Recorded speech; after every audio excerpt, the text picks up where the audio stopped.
பிதாவாகிய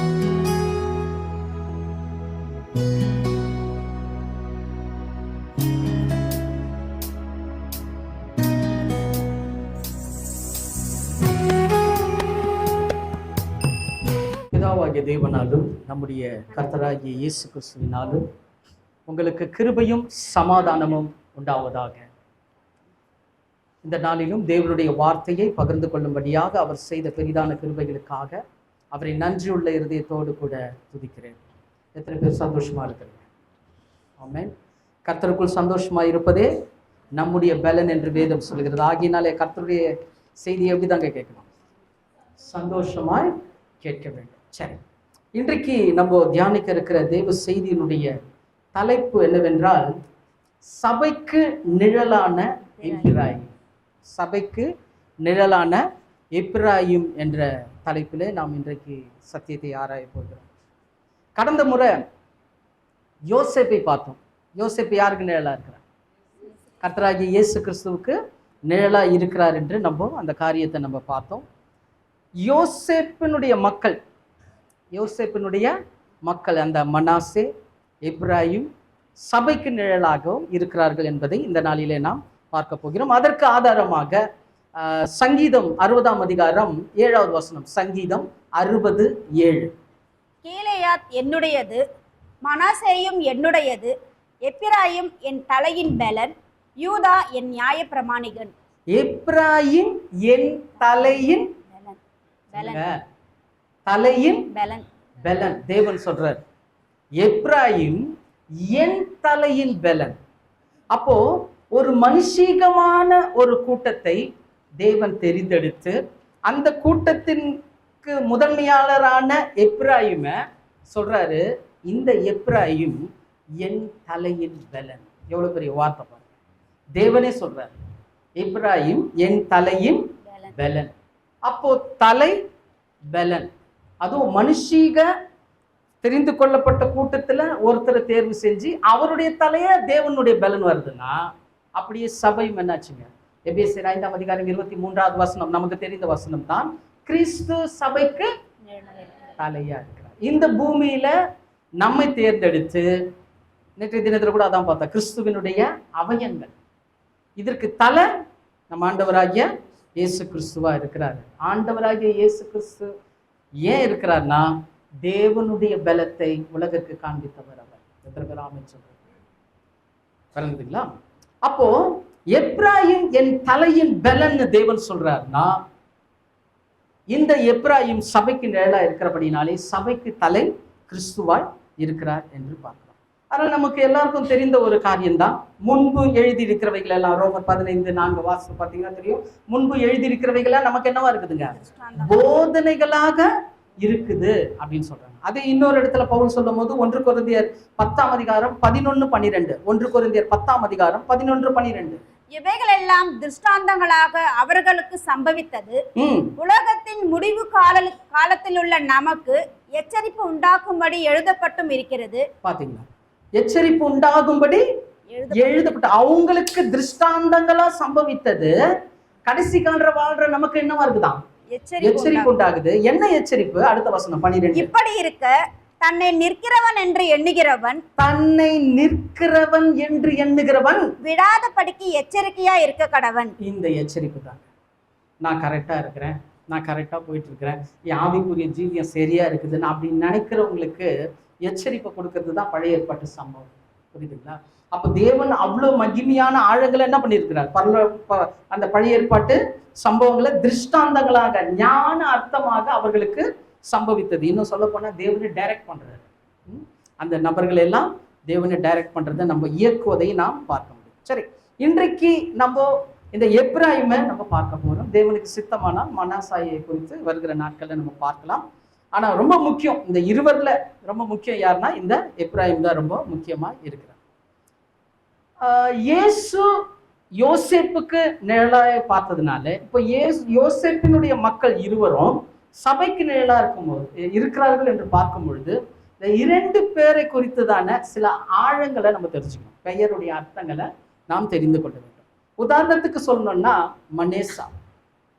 இந்த மனாசான்னு சொல்லும் பொழுது ஆதியாகமம் 14ஆம் அதிகாரம் 51, 52. ஆதியாகமம் 41, 51, 52 வாசிங்க. யோசேப்பு என் வருத்தம் யாவையும் என் தகப்பனுடைய குடும்பம் அனைத்தையும் நான் மறக்கும்படி, என் வருத்தம் யாவையும் என் தகப்பன் குடும்பத்தாரை அனைத்தையும் நான் மறக்கும்படி தேவன் பண்ணினார் என்று சொல்லி, தேவன் மறக்க பண்ணினார் என்று சொல்லி மூத்தவனுக்கு மனாசே என்று பெயரிட்டான். சோ மனாசே அப்படின்னா மறக்க பண்ணுகிற தேவன். மறக்க பண்ணுகிற தேவன் என்ன மறக்க பண்ணுகிறார்? அவருடைய சகோதரர்கள், அவருடைய குடும்பத்தார் செய்த துரோகங்கள், அவங்களும் செய்த அந்த பாவங்களை யோசேப்பு சொல்றாரு, என் வருத்தம் அது என்ன, அவருக்கு என்ன வருதுதான்? வருத்தம், துக்கம், சோகம்தான். ஆனா அவர் சொல்றாரு, அந்த பழைய காரியம், அந்த நான் மறக்கணும்ன்ற அந்த பழைய காரியத்தை தேவன் என்னை மறக்க பண்ணினார் அப்படின்னா அப்ப என்ன வரணும் குடும்பத்து மேல? யோசிப்பு. ஒருத்தர் இவருக்கு எனக்கு ஆகல, இவர் மேல எனக்கு பகை இருக்குது, நான் இப்போ இவருடைய பகையை மறக்கணும்னா எனக்கு என்ன வரணும்? இவர் மேல அன்பு வரணும். அப்போ யோசேப்பு தன்னுடைய குடும்பத்தின் மேல இருந்த அந்த பகையை, அந்த ஒரு காரியம் அவருக்கு வருத்தமா இருந்தாலும் மனாசா பிறக்கும் போது சொல்றாரு, மறக்க பண்ணின தேவன். மறக்க பண்ணின தேவன். ரெண்டாவது ஒரு பிள்ளை பிறக்குது, அதுதான் எப்ராயிம். எப்ராயிமுக்கு சொல்லும் போது என்ன சொல்றாங்க பாருங்க, அது வாசிக்க 52. நான் சிறுமைப்பட்டிருந்த தேசத்தில் தேவன் என்னை பழுக பண்ணினார் என்று சொல்லி இளையவனுக்கு எப்பிராயிம் என்று பெயரிட்டான். பலுக பண்ணின தேவன். அத ஏஷியன் ஹீப்ரூல நீங்க எடுக்கும்போது இரட்டை பலன் அப்படின்னு வருது. இரட்டை பலன், ரெண்டாவது தேவனின் இரண்டாம் பலன். அத இன்க்ரீஸ் ஆகுது. முதல்ல ஒரு பலன் கிடைக்குது, மறுபடியும் என்ன ஒரு பலன் என்ன ஆகுதுங்க? ஆட் ஆகுது. இரட்டத்தனையாக மாறுகிறத வச்சுதான் யோசேப்பு தன்னுடைய குமாரனுக்கு எப்ராயிம் அப்படின்னு பேர் வச்சாரு. எப்ராயிம் அப்படின்னா இரட்டை பலன், அதாவது பலுக பண்ணுகிற தேவன், அப்படியே இன்க்ரீஸ் ஆகுது. அது அதனுடைய அர்த்தம். கொஞ்சம் நிதானிச்சிங்கன்னா சபைக்கு இந்த ரெண்டு காரியம் ரொம்ப முக்கியமா இருக்கு. உங்களையும் என்னையும் தேவன் அழைத்ததனுடைய நோக்கமே பழைய ஜென்ம சுபாவத்தை நீங்களும் நானும் என்ன பண்ணோம்? மறக்கணும். மறக்க பண்ணுகிற தேவன் மனாசே. மறந்து தேவன் பேர்ல இருக்கக்கூடிய, தேவனுக்குள்ள இருக்கக்கூடிய அகாப்பே அன்பு நமக்கு வரணும். புரியுதுங்களா? அந்த அகாப்பே அன்பு வருதுதான் மனாசாக்கு நிழலாய் இருக்குது. அப்படியே சபையும் பழைய ஜென்ம சுபாவத்தை மறந்து தேவனுடைய அகாப்பே அன்புல இருக்கணும். அப்படி இருந்தா தான் இரட்டத்தனையான பலனாகி நீங்களும் நானும் மாற முடியும். இந்த இரட்டத்தனையான பலன் என்றால் என்ன? யூதர் வழியாக ரட்சிப்பு வந்தது. ஆனா அந்த ரட்சிப்பை முழுசா அனுபவிக்கிறது யாருங்க? புறஜாதியாராகிய நம்ம தான். தேவன் நமக்கு கொடுத்திருக்கிற அந்த மகிமையான காரியங்கள் யூதருக்கு தற்காலத்துல இல்ல. அதை இன்னும் உணரல, இன்ன வரைக்கும் உணரல. அப்ப நல்லா புரிஞ்சுக்கணும், யோசேப்பினுடைய ரெண்டு பிள்ளைகள் மனாசே மறக்க பண்ணுகிற தேவன். அப்படியே சபை பழைய ஜென்ம சுபாவத்தை மறக்கணும், தேவனுடைய அன்புல வரணும். ரெண்டாவது எப்ராயிம் பலுகி பெறுகிற இரட்டை பலன். அப்படியே நீங்களும் நானும் ஆவிக்குரிய ஜீவித்துல தேவனுக்குள்ளாக வளர்கிறவர்களா இன்க்ரீசஸ். நிலம் பலுகி பெருகணும், இன்னும் ஆவிக்குரிய தேவன் விரும்புகிற மாதிரி நம்ம மாறணும். இதுதான் சபைக்கு நிழலாக இருக்கிறது, அந்த புது சிருஷ்டியின் அனுபவத்துக்குள்ளாக மாறுகிறது. சரி, இப்போ தேவன் இந்த எப்ராயிமை தெரிந்து கொண்ட விதம் இருக்கு பாருங்க, அங்கதான் நிறைய ஆழங்களை தேவன் வச்சுட்டாங்க. அந்த காரியத்தை நம்ம படிச்சோம் இல்லையா? தியான வசனமா நம்ம படிச்சோம். ஆதியாகமம் 48ஆம் அதிகாரம் 17, 18, 19 வாசிக்கும் போது கொஞ்சம் தயவு செய்து கூர்ந்து கவனிங்க. ஆதியாகமம் 48, 17, 18, 19. தகப்பன் தன் வலது கையை எப்பிராயிமுடைய தலையின் மேல் வைத்ததை யோசேப்பு கண்டு அது தனக்கு பிரியமில்லாதபடியால் எப்பிராயிமுடைய தலையின் மேலிருந்த தன் தகப்பனுடைய கையை மனாசேயினுடைய தலையின் மேல் வைக்கும்படி எடுத்து, என் தகப்பனே, அப்படியல்ல, இவன் மூத்தவன், இவனுடைய தலையின் மேல் உம்முடைய வலது கையை வைக்க வேண்டும் என்றான். அவன் தகப்பனோ தடுத்து, அது எனக்கு தெரியும் என் மகனே, எனக்கு தெரியும், இவனும் ஒரு ஜனக்கூட்டம் ஆவான், இவனும் பெருகுவான், இவனுடைய தம்பியோ இவனிலும் அதிகமாய் பெருகுவான், அவருடைய சந்ததியார் திரளான ஜனங்கள் ஆவார்கள் என்றான். பாத்தீங்களா? புரிஞ்சுதுங்களா? வசனத்தை கவனிச்சிங்களா? அங்க ஒரு காரியம் நடக்குது. என்னன்னா, யாக்கோபின் இடத்துல, இஸ்ரவேல் என்று அழைக்கப்படுகிற யாக்கோபின் இடத்துல யோசேப்பு தன் பிள்ளைகளை கொண்டு வரார். கொண்டு வரும்போது நல்லா கவனிக்கணும், நல்லா கவனிங்க. கொண்டு வரும்போது 2 பிள்ளைகள், எப்ராயிம், மனாசே. மனாசேவை வலது பக்கமாகவும் எப்ராயிமை இடது பக்கமாகவும் யோசேப்பு கொண்டு வர்றார். புரியுதா? கவனிங்க. Right hand side Ephraim, left hand side Manasseh. ஏன் இப்படி கொண்டு வராருன்னா, இவருக்கு எதிர்க்க உட்கார்ந்துருக்கிறவர் யாரு? யாக்கோபு. இப்போ யாக்கோபுக்கும் யோசேப்புக்கும் எதிர்மறையா இருக்கும்போது யாக்கோபினுடைய கரங்கள் வலது பக்கம் யார் மேல இருக்கும்? மனாசே மேல இருக்கும். இடது பக்கம் லெஃப்ட் ஹேண்ட் சைடு யார் இருப்பா? எப்ராயிம் இருப்பார்.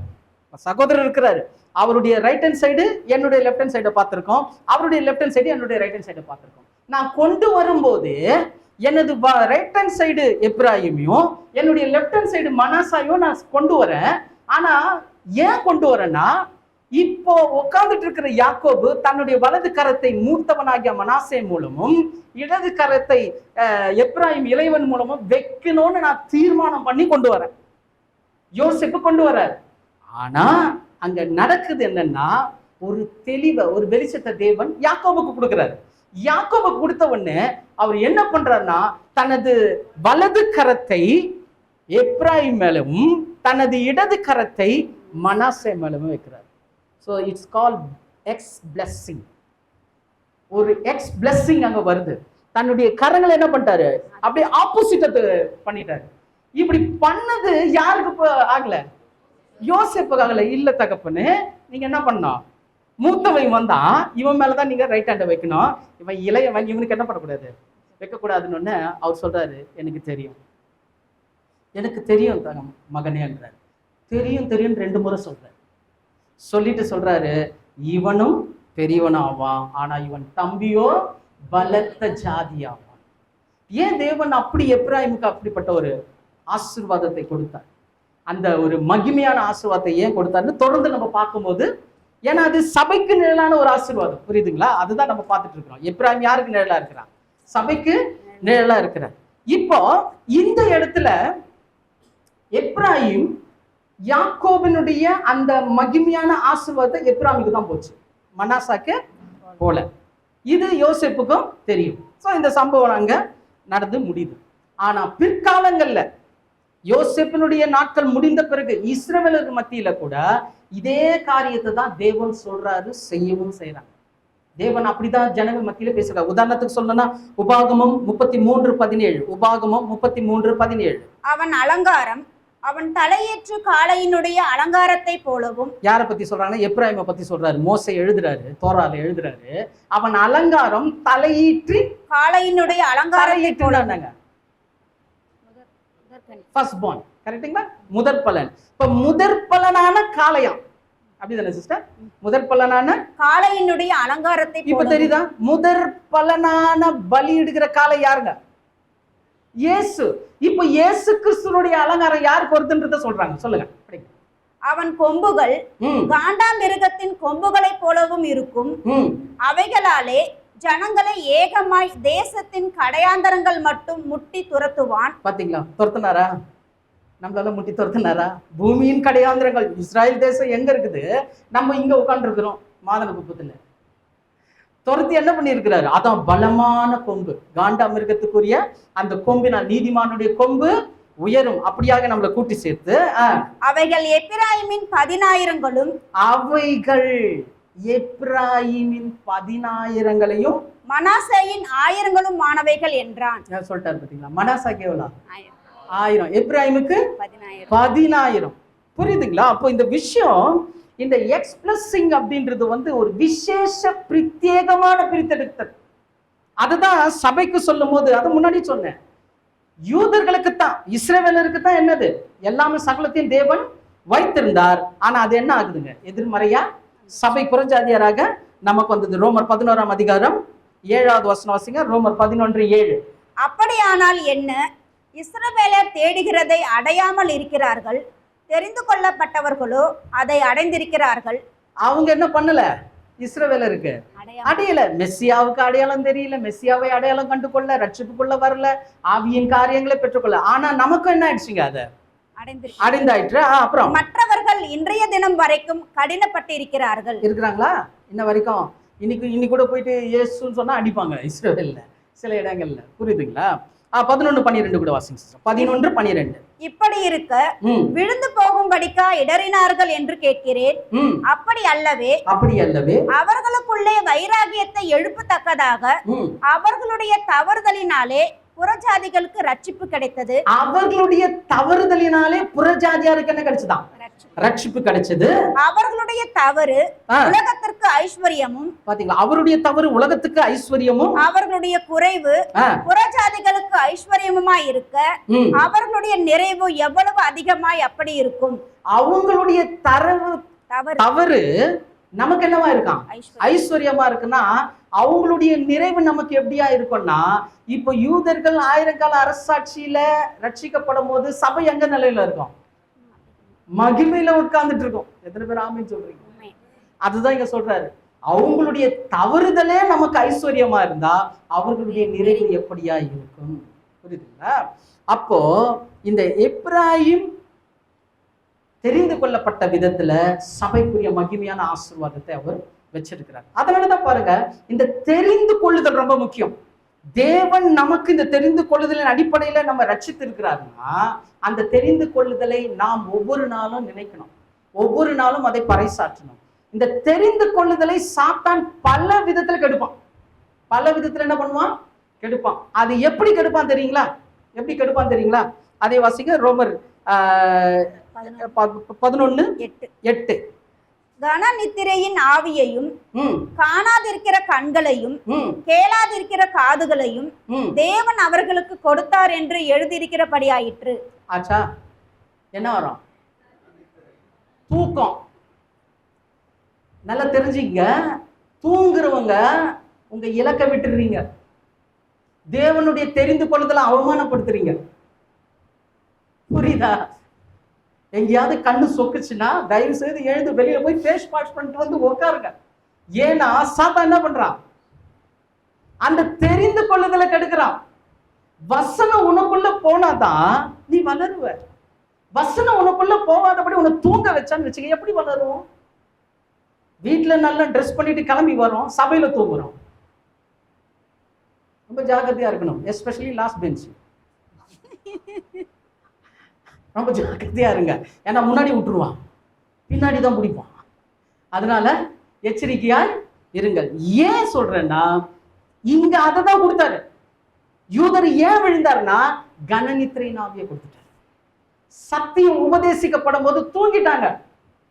முக்காடு போட்டார்னு ஏசாயால சொல்லுது. முக்காடு போட்டார்.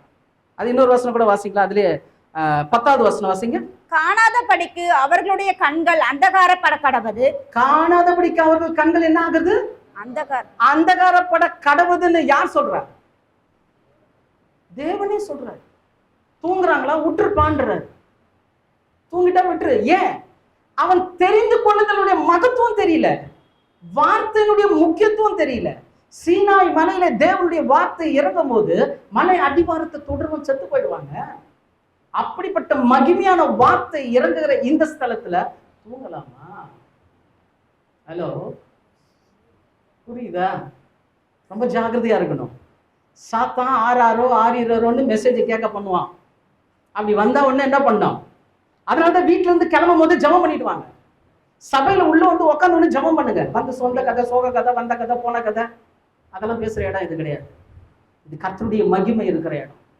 இந்த மகிமைக்குள் நீங்கள் பிரவேசிக்கும் போது அந்த மகிமையை கனம் பண்ண கற்றுக்கொள்ளுங்க. அப்படிப்பட்டவன் தான் தேவன் உயர்த்துவார். அப்படிப்பட்டவன் தான் மகிமையில அமருவான். எச்சரிக்கையா இருக்கணும், விழிப்பா இருக்கணும். வேதம் ஏன் கற்றுக் கொடுக்குதுங்க? உங்க எதிராளியாகிய பிசாசானவன் உங்களை வீழ்த்த பார்க்கிறான். ஆகையால் ஜாக்கிரதையாய் இருங்க. ரொம்ப ஜாக்கிரதையா இருக்கணும். அப்போ சாத்தான் தெரிந்து கொள்ளுதலை அவமாக்கும்படி கனநித்திரையின் ஆவியை கொடுக்கிறான். கண்ணு மூடி தூங்குது மாத்திரம் தூக்கம் கிடையாது. கண்ணை திறந்துருக்கணும் ரொம்ப சந்தோஷப்படுவாங்க. தூங்குற ஒரு தானே சொல்றாங்க. கண்ணை திறந்துக்கிட்டே மூளை எங்கேயோ போயிடும். பார்த்துருக்கீங்களா? மூளை எங்கேயோ போயிடும். அது இருக்கும் திருக்கழிக்குன்றத்துல. அதை வலிச்சிட்டு வரதுக்கே போதும் எங்கேயோ போயிடும், வீட்டு கிச்சன்ல போயிடும். சுவிட்ச் ஆஃப் பண்ணனா ஆஃப் பண்ணலையா, போகும்போது இங்க போலாமா அங்க போலாமா. அதுவும் தனநித்திரை நாவிதான். காணாத கண்கள் கேளாத காதுகள், சத்தியத்தை காணாத கண்களும் கேளாத காதுகளும் உங்களுடைய இலக்கை இழக்கிறது. ஜாக்கிரதையா இருக்கணும், சரிங்களா? அதனால தூக்கம் வந்தா யாரும் என்ன பண்ணக்கூடாது. இன்னைக்கு நான் பாக்கியவான், யாரும் தூக்க மாட்டாங்க. விழிப்பா இருக்கணும், நல்லதுங்களா? போய் பால்மரம் வெளியில போயிட்டு ஃபேஸ் வாஷ் பண்ணிட்டு உட்காருங்க, தப்பே கிடையாது. ஏன்னா நம்ம இருக்குது 2 மணி நேரம் தான். 2 மணி நேரத்துக்கு தூங்கிட்டா என்னத்துக்கு ஆகுது? அடுத்து நம்ம சந்திக்க போறது 6 நாள் 24 மணி நேரம். அதை ஃபேஸ் பண்றதுக்கு இப்ப கொடுக்குற வார்த்தை தான். இந்த 2 மணி நேரத்துல நம்ம தூங்கிட்டோம்னா அதை நம்ம என்ன பண்ண முடியாது, ஃபேஸ் பண்ண முடியாது. ஆகையினால் உங்களை அன்பாய் கேட்டுக்கொள்ளுகிறேன். சரி, இப்போ இந்த எப்பிராயிமுடைய பலம் பலவீனம் இதைதான் நம்ம இன்னைக்கு பார்க்க போறோம். ஏன்னா எப்பிராயிம் சபைக்கு நிழலா இருக்கிறார். எப்பிராயிமுக்கு கொடுக்கப்பட்ட ஆசீர்வாதம் எக்ஸ்பிரஸிங், அது என்னன்றதை தொடர்ந்து நம்ம பார்க்க போறோம். இப்படி தெரிந்து கொள்ளப்பட்ட இந்த எப்பிராயிமுடைய பலம் என்ன, பலவீனம் என்ன, வேதம் தெளிவாக அநேக காரியங்கள் எழுதிருக்குது. நம்ம இப்போ இருக்கிற நேரத்துல ஒரு 3 காரியத்தை மாத்திரம் நம்ம பார்த்து முடிக்கலாம். முதலாவது மைனஸை பார்த்துருவோம், அப்பதான் பிளஸுக்கு கரெக்டா இருக்கும். மைனஸ் என்னன்னா எப்பிராயிமுடைய பலவீனம் என்ன அப்படின்னு பாத்தீங்கன்னா, முதலாவது காரியம் யோசுவா 16ஆம் அதிகாரம் 10வது வசனம். யோசுவா 16:10. அவர்கள் காசேரிலே குடியிருந்த கானானியரை துரத்தி விடவில்லை. ஆகையால் கானானியர் இந்நாள் மட்டும் இருக்கிறபடி எப்பிராயிமருக்குள்ளே குடியிருந்து பகுதி கட்டுகிறவர்களாய் சேவிக்கிறார்கள். பாத்தீங்களா? இப்போ இந்த எப்பிராயிமுக்கு யோசுவாவினுடைய நாட்கள் என்ன பண்ணாங்க, எல்லாருக்கும் பிரிச்சு கொடுத்தாங்க இல்லையா? தேசங்களை பிரிச்சு கொடுக்கும்போது தேவன் எப்பிராயிமுக்கு எந்த இடத்த கொடுத்தாருன்னா கானானை கொடுத்தாரு. ஆனா ஆக்சுவலா கானானை குறிச்சு அந்த நம்ம ஏற்கனவே நம்ம பார்த்துருக்கிறோம். 7 ஜாதிகள் அங்க இருக்குது இல்லையா? உபாகமம் 20ஆம் அதிகாரம் 16, 17, 18 வாசித்துருங்க. உபாகமம் 20, 16, 17, 18. ஜனங்களின் பட்டணங்களிலே மாத்திரம் சுவாசம் உள்ளதொன்றையும் உயிரோட வைக்காமல் என்ன பண்ணக்கூடாதுன்றாரு? சுவாசம் உள்ளதொன்றையும் என்ன பண்ணக்கூடாது? உயிரோடு வைக்காமல் அவர்களை உன் தேவனாகிய கர்த்தர் உனக்கு கட்டளையிட்டபடியே சங்காரம் பண்ண கடவாய். சங்காரம் பண்ண கடவாய். அவர்கள் தங்கள் தேவர்களுக்கு செய்கிற தங்களுடைய சகல அருவருப்புகளின்படியே நீங்களும் செய்ய உங்களுக்கு கற்றுக்கொடாமல், அவர்கள் தங்கள் தேவர்களுக்கு செய்கிற அருவருப்பை நீங்களும் என்ன பண்ணக்கூடாது? கற்றுக்கொள்ளக்கூடாதபடி நீங்கள் உங்கள் தேவனாகிய கர்த்தருக்கு விரோதமாய் பாவம் செய்யாமலும் இருக்கும்படி இப்படி செய்ய வேண்டும். எவ்வளவு கிளியரா சொல்லிட்டாரு. அப்போ எதிராளியா இருக்கக்கூடிய சுவாசம் உள்ள எதுவா இருந்தாலும் என்ன பண்ணிடு? சங்காரம் பண்ணிடு. ஒண்ணு கூட விட்டு வைக்காதுன்னு சொல்லி தேவன் கிளியரா சொல்லும் போது, இந்த எப்பிராயிமுடைய முதல் பலவீனம் என்னவென்றால் எதிராளியை துரத்தாமல் கூடவே வைத்துக் கொண்டார். எதிராளியை துரத்தாமல் கூடவே வைத்துக் கொண்டார். எந்த அளவுக்கு கூடவே வைத்துக் கொண்டார்னா, அந்த வசனத்தின் முற்பகுதி இப்படி சொல்லுது, பகுதி கட்டுறாங்களாம். அவங்க கூடவே இருந்து என்ன பண்றாங்களாம்? பகுதி கட்டுறாங்க. இப்போ இந்த கானானியரை எப்பிராயிம் என்ன பண்ணிருக்கணும்? துரத்தி இருக்கணும். மாறாக என்ன பண்ணிட்டாங்கன்னா அடிமையா வச்சுக்கிட்டாங்க. அவங்களை அடிமையா வச்சுக்கிட்டாங்க. இவர்களும் அங்க இருக்கக்கூடிய கானானியரும் இவங்களோடு கூட ஒப்பந்தம் பண்ணிட்டாங்க, நாங்க உங்ககிட்ட என்ன பண்ண மாட்டோம், ஒன்றும் பண்ண மாட்டோம், உங்களுக்கு எல்லா வேலையும் நாங்க செய்யறோம்னு சொன்ன உடனே எப்பிராயிம் என்ன பண்ணிட்டாரு? சரி, ஓகே, நீங்க எங்களுக்கு அடிமையா இருங்க. அடிமையா இருக்கிறவங்க கிட்ட இருக்கும்போது தேவனாதான் கிளியரா சொன்னாரு, நீ அவன் உன்னுடைய அடிமை, அவனை அழிச்சிருந்தாரு. ஆனா இந்த அடிமையின் நுகம் கடைசியில எப்பிராயிம் வந்துச்சு. அதான் சொல்றாரு, கற்றுக்கொள்ளபடிக்கு அவனை அழிச்சு. ஏன்னா தெரியும் தேவனுக்கு, இந்த அடிமையை கூட இவன் சேர்ந்தான்னா இந்த அடிமை மாதிரி இவனை என்ன ஆயிடுவான்? மாறிடுவான். அதனால அவனை என்ன பண்ணிடு? சங்காரம் பண்ணிட்டுட்டாரு. ஆனா அவன் செய்யல, எப்பிராயிம் அதை செய்யல. அப்போ எப்பிராயிமுடைய முதல் பலவீனம் என்னவென்றால் எதிராளியை துரத்தாமல் கூடவே வைத்துக் கொண்டார். சில விஷயங்களை இந்த அடிமையின் நுகம் அப்படின்றத முதல்ல தெளிவா புரிஞ்சுக்கணும். ஏன்னா அடிமை வேற, அடிமையின் நுகம் வேற. அடிமை என்பது பார்த்தா அடிமை, ஆனா அடிமையின் நுகம்ன்றது ஊர்ஜிதப்படுத்துறது. அவன் மேல என்ன இருக்கும்? ஒரு நுகத்தை வச்சு பொதி சுமக்கிற மாதிரி இருக்கிறது. அப்போ இந்த அடிமையின் நுகம் யார் மூலியமா வந்துடும்? யார தேவன் அழின்னு சொன்னாரோ அந்த எதிராளி மூலியமாவே நம்மளுக்கு என்ன ஆயிடும்? வந்துடும். அதுதான் அங்க எச்சரிக்கிறார். இப்ப இந்த அடிமை நுகம் ரொம்ப கேர்ஃபுல்லா இருக்கணும். ரோமர் 6ஆம் அதிகாரம் 16வது வசனம் வாசிங்க. ரோமர் 6:16. மரணத்துக்கு ஏதுவான பாவத்துக்கானாலும் நீதிக்கு ஏதுவான கீழ்ப்படிதலுக்கானாலும் எதற்கு கீழ்ப்படியும்படி உங்களை அடிமைகளாக ஒப்பு கொடுக்கிறீர்களோ, எதற்கு கீழ்ப்படியும்படி உங்களை அடிமைகளாக ஒப்பு கொடுக்கிறீர்களோ அதற்கே கீழ்ப்படுகிற அடிமைகளா இருக்கிறீர்கள் என்று அறியீர்களா? புரியுதுங்களா? அப்ப என்ன பண்ணக்கூடாது? சில விஷயங்கள் வேணான்னா வேணாதான், பரவாயில்ல இருக்கட்டும்னா கடைசியில நம்ம அந்த மாதிரி ஆயிடும். இதை யார் பண்ணிட்டா? எப்ராயிம் பண்ணிட்டாரு. அதுல 17-18 கூட வாசிங்க. ரோமர் 6ஆம் அதிகாரம் 17-18. முன்னே நீங்கள் பாவத்திற்கு அடிமைகளாய் இருந்தும் இப்பொழுது உங்களுக்கு ஒப்புவிக்கப்பட்ட உபதேச சட்டத்திற்கு நீங்கள் மனப்பூர்வமாய் கீழ்ப்படிந்ததினாலே தேவனுக்கு ஸ்தோத்திரம். பாவத்தினின்று நீங்கள் விடுதலையாக்கப்பட்டு நீதிக்கு அடிமைகளானீர்கள். இது சபைக்கு நிழல். எப்ராயிம் அங்க என்ன பண்ணல? எதிராளிய துரத்தாம கூடவே வச்சுக்கிட்டதுனால அவர் என்ன ஆயிட்டாரு? அந்த அடிமை நுகத்துக்குள்ள போயிட்டாரு. அது என்னன்னு தொடர்ந்து பார்க்கலாம். போயிட்டாரு. இப்ப சபைக்கு ஒரு எச்சரிப்பு கொடுக்கிறாரு. முன்னே நீங்கள் இப்படி இருந்தீங்க, ஆனா தேவனுடைய சட்டத்துக்கு என்ன பண்ணிட்டோம்? மனப்பூர்வமாய் கீழ்ப்படிந்தோம். அத ரட்சிப்பின் அனுபவத்துக்குள்ள வந்திருக்கிறோம். வந்த பிறகு நம்ம யாருக்கு அடிமையா இருக்கிறோம்?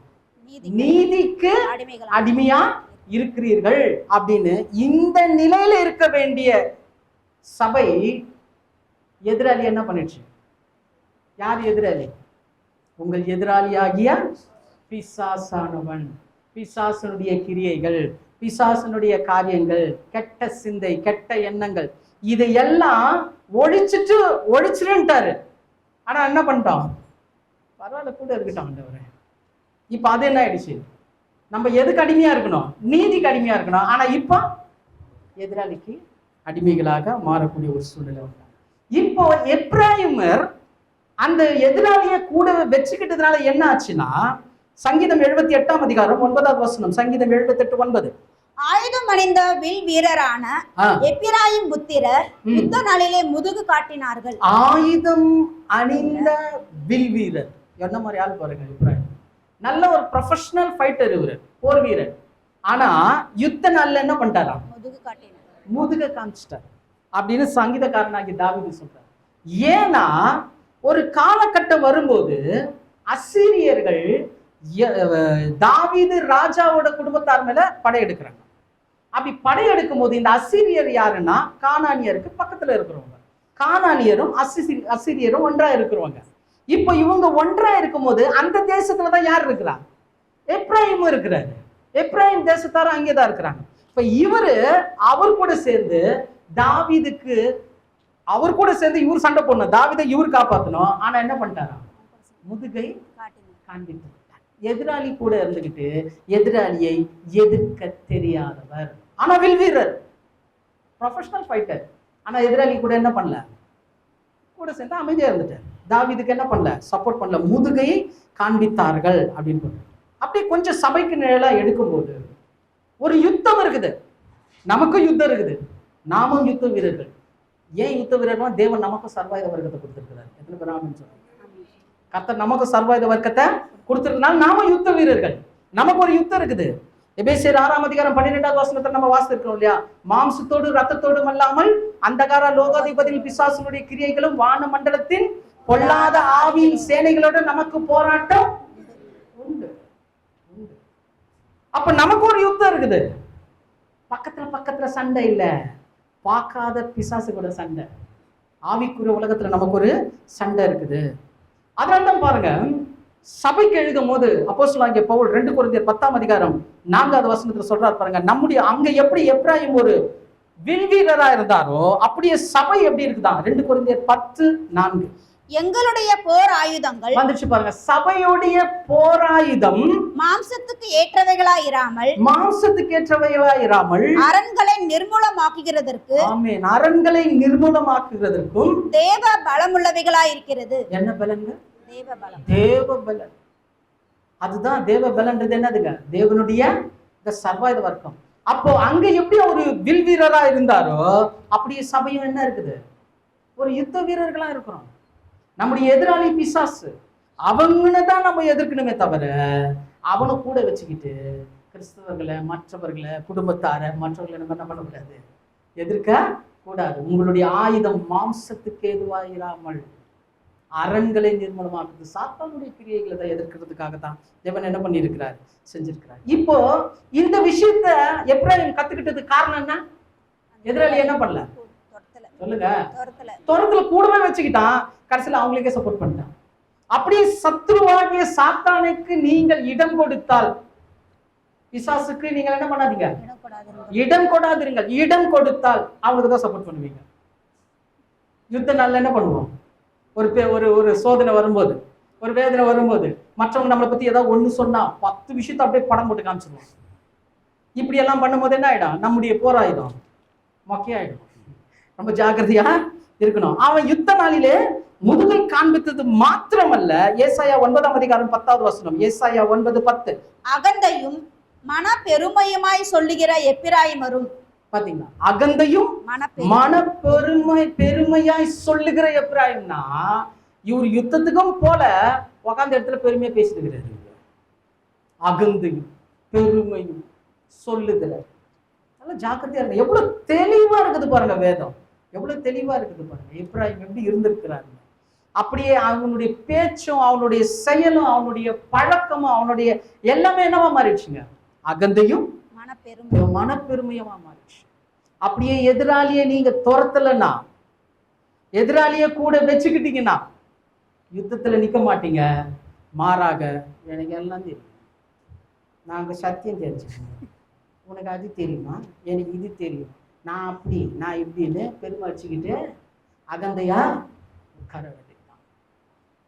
எப்ராயிமோட பலவீனம், எப்ராயிமோட பலவீனம். ரொம்ப ஜாக்கிரதையா இருக்கணும். கர்த்தர் வசனங்களை வைத்துதான், சம்பவங்களை வைத்துதான் நமக்கு என்ன பண்ணுவாரு, கற்றுக் கொடுப்பார். ஆகினால என்ன கருமையானவர்களே, எப்ராயிமுடைய முதல் பலவீனம் எதிராளியை துரத்தாமல் கூட வைத்துக் கொண்டார். இரண்டாவது எப்ராயிமுடைய பலவீனம் என்ன? ஓசையா 4ஆம் அதிகாரம் 17வது வசனம், ஓசையா 4:17. எப்பிராயிம் விக்கிரகங்களோடு இணைந்திருக்கிறான், அவனை போக விடு.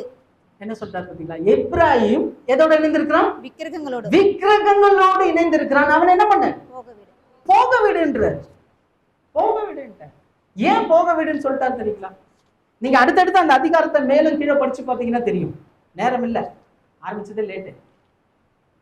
என்ன நடக்குதுன்னா, தேவனுடைய வீடு எதுங்க, பெத்தேல். அந்த பெத்தேல்ல இவர் ஆல்ரெடி என்ன பண்ணிட்டாருன்னா, தேவனுடைய வீடு என்று சொல்லப்படுகிற யாக்கோபு அந்த இடத்துல போய் என்ன பண்றாரு, பலிபீடத்தை கட்டி முன்னாடி எண்ணெயை ஒரு தூணை வச்சு அபிஷேகம் பண்றாரு. அப்போ அது பெத்தேலு. பிற்பாடு அவர் அதே இடத்துல என்ன பண்றாரு, பலிபீடத்தை கட்டுறதுனால அது எல் பெத்தேலாக மாறிடுது. தேவனுடைய வீடு தேவனுடைய தேவ வீடா மாறிடுச்சு. அந்த இடம் யாரோட கண்ட்ரோல் இருந்ததுன்னா, எப்ராயிமோட கண்ட்ரோல்ல இருந்தது.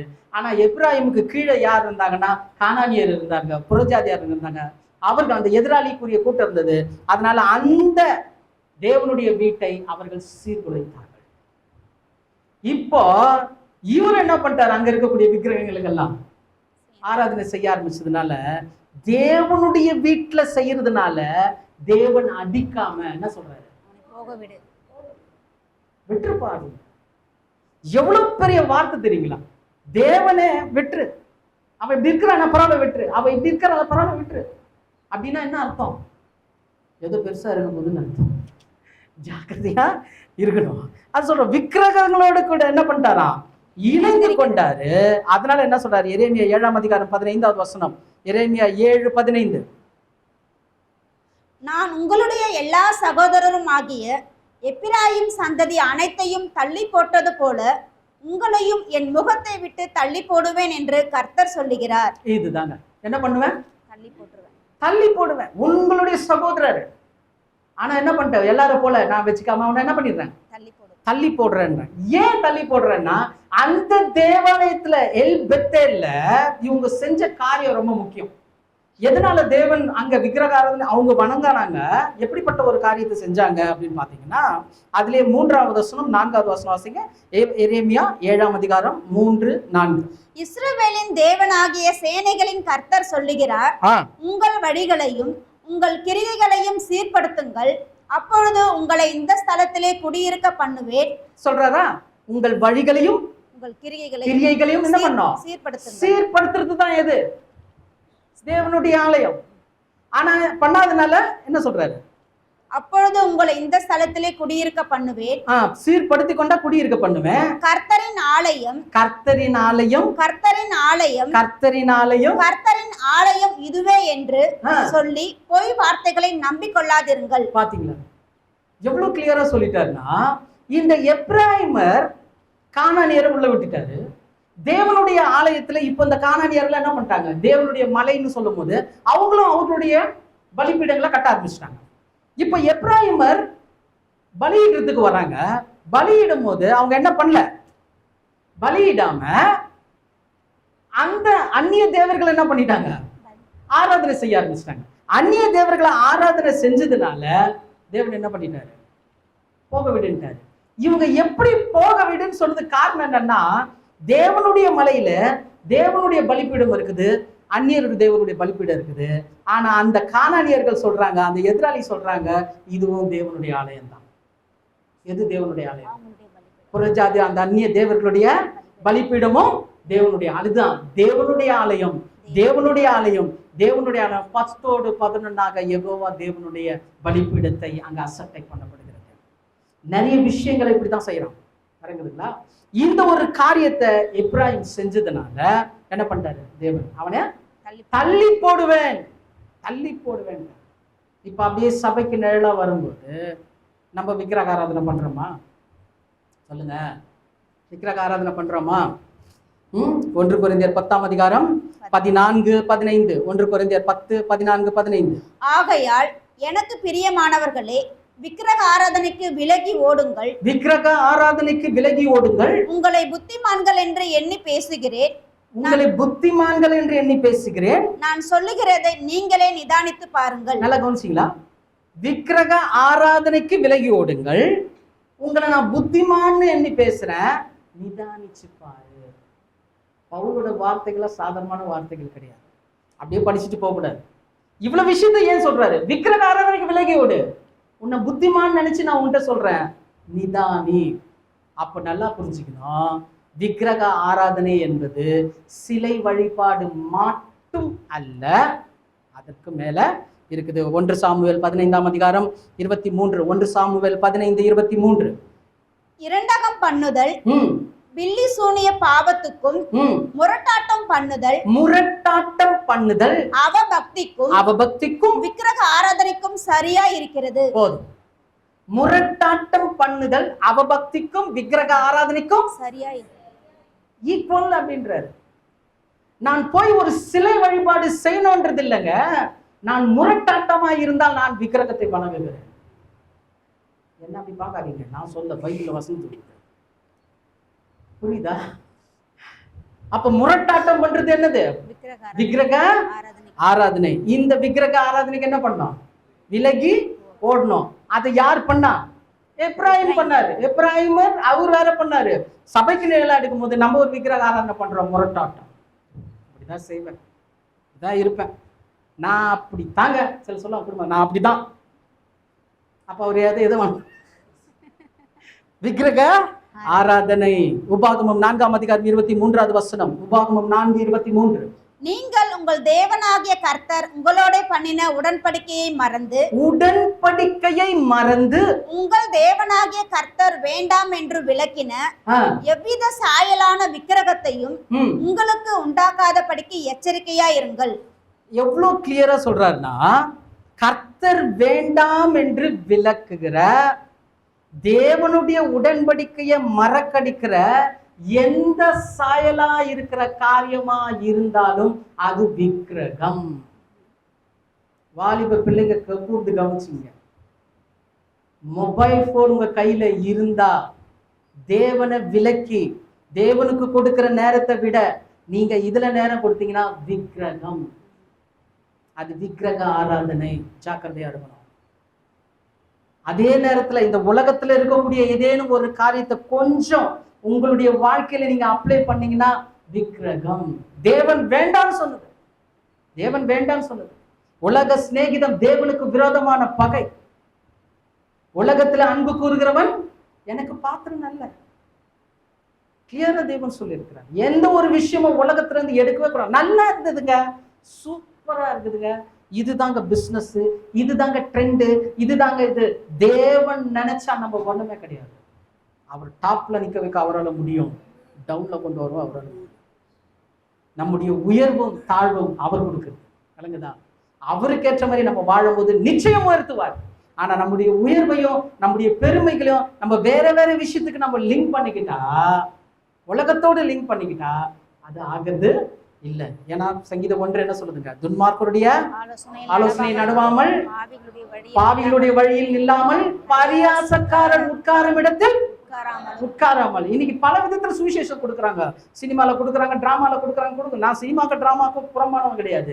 ஆனா வாயினாலே நடந்து போய் சுவிசேஷத்தை சொல்றதுதான் சுவிசேஷம். இயேசு வாழ்ந்த நாட்கள்ல ரோமர்கள் இருந்தாங்க, அப்போஸ்தலர் வாழ்ந்த நாட்கள்ல கிரேக்கர்கள் இருந்தாங்க. இவங்க 2 பேரை காட்டிலும் என்டர்டெய்னர், டிராமா எடுக்கிறவங்க, ஷேக்ஸ்பியர் எல்லாம் அந்த டிராமா எல்லாம் இருக்கு பாத்தீங்களா, இதெல்லாம் இங்க இருந்து வந்தது தான், கிரேக்கத்துல இருந்து தான் வந்தது. ஏன் இயேசு டிராமா போடல சொல்லுங்க? ஏன் உலகத்துல இருந்து சில விஷயங்களை எடுக்கல? இயேசு கிறிஸ்து வாழும் போது நிறைய பிலாசபர் இருந்திருந்தாங்க, கன்ஃபியூசர், எரட்டேட்டர்ஸ், பெரிய தத்துவ ஞானிகள்லாம் இருந்தாங்க. யாராவது ஒருவருடைய தத்துவத்தை இயேசு பயன்படுத்தினார்?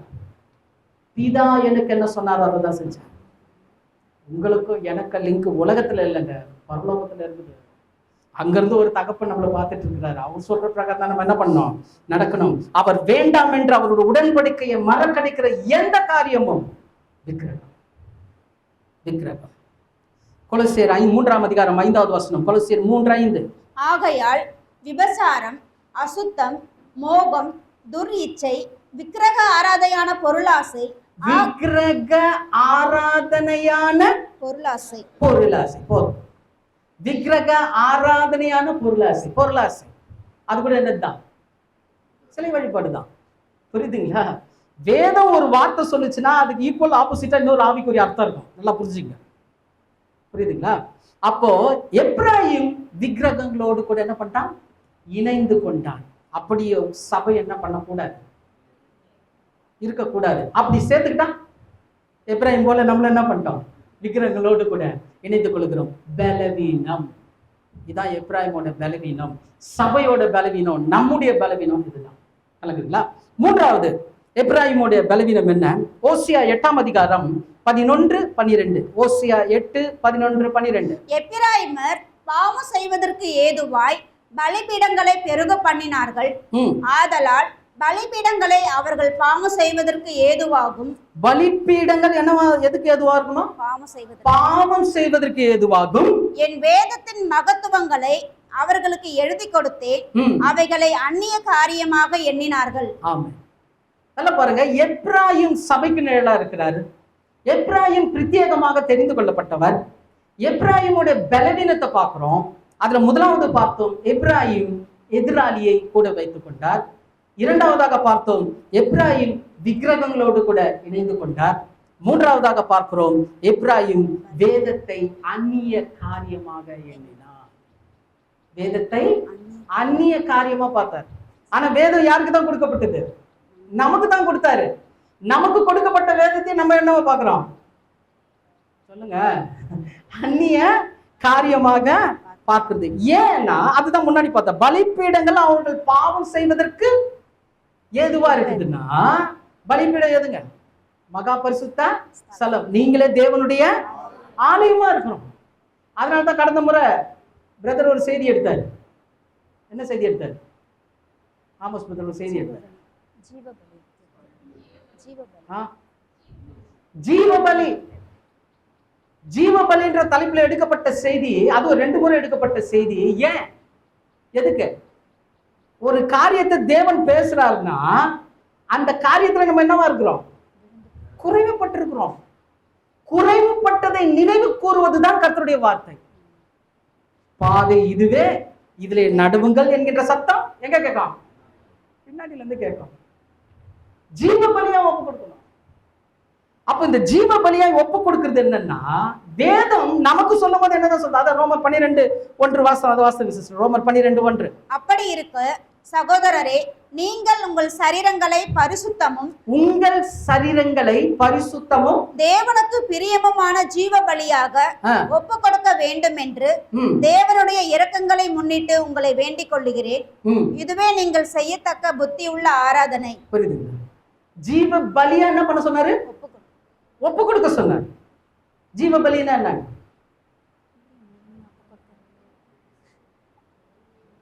பலின்னா என்னது? வெட்டுறது. வெட்டினா என்ன ஆகும்? செத்துரும். ஒரு ஆடை கொண்டு போறோம், வெட்டுறோம், வெட்டினா செத்துரும். வெட்டுறதுக்கு முன்னாடி அந்த பலிபீடத்தில் 4 கொம்புகள் என்ன பண்ணுவாங்க? கட்டி ரெடி பண்ணுவாங்க. ரெடி பண்ண பிறகுதான் என்ன பண்ணுவாங்க? வெட்டுவாங்க. வெட்டா செத்துரும். ஆனா நம்ம சரீரத்தை பலிபீடத்தின் மேல ஜீவ பலியா ஒப்பு கொடுக்கணும்னா வெட்டப்படுறது இல்ல, இது கட்டப்படுறது. ஹலோ, நான் என்னுடைய ஜீவனை தேவனுக்கு ஒப்பு கொடுத்திருக்கிறேன். என்னுடைய வாழ்வு நான் அவருக்காக பிழைக்கிறது. நான் அல்ல, கிறிஸ்துவை எனக்குள்ள பிழைத்திருக்கிறார் பவுல் சொன்னாரு. அப்படிப்பட்ட ஜீவியம் ஜீவிக்கும்படி ஒப்பு கொடுக்கிறது தான் ஜீவ பலி. புரியுதுங்களா? அதனால தான் அடுத்தடுத்த வசனத்துல கிளியரா சொல்லிட்டாரு எப்படி அந்த ஜீவ பலியை நம்ம அப்ளை பண்ணோம். 2வது வசனம், நீங்கள் இந்த பிரபஞ்சத்திற்கு ஒத்த வேஷம் தெரியாமல் தேவனுடைய நன்மையும் பிரியமும் பரிபூர்ணமான சித்தம் இன்னதென்று பகுத்தறியத்தக்கதாக உங்கள் மனம் புதிதாகிறதினாலே மறுரூபமாகுங்கள். பாத்தீங்களா? மறுரூபமாகணும்னா மனம் புதிதாகணும். மனம் எப்படி புதிதாகும்னா, இந்த பூமிக்கு ஒத்த வேஷம், இந்த பூமிக்குரிய வேஷத்துக்குள்ள போனீங்கன்னா என்ன ஆக முடியாது? மனம் மாற முடியாது. மனம் மாறலன்னா மறுரூபம் வராது. மறுரூபம்ன்றது என்ன? கிறிஸ்துவனுடைய சாயல் அச்சலை முழுமையா தரித்துக் கொள்றது. அப்ப அந்த முழுமைக்கு நாம் அவரை தரிசிக்கும் போது அவர் இருக்கிற வண்ணமாக அவருக்கு ஒப்பா இருப்போம்னு சொல்லி இருக்குது. அந்த ஒப்பா இருப்பதற்கு இப்ப மாறணும்.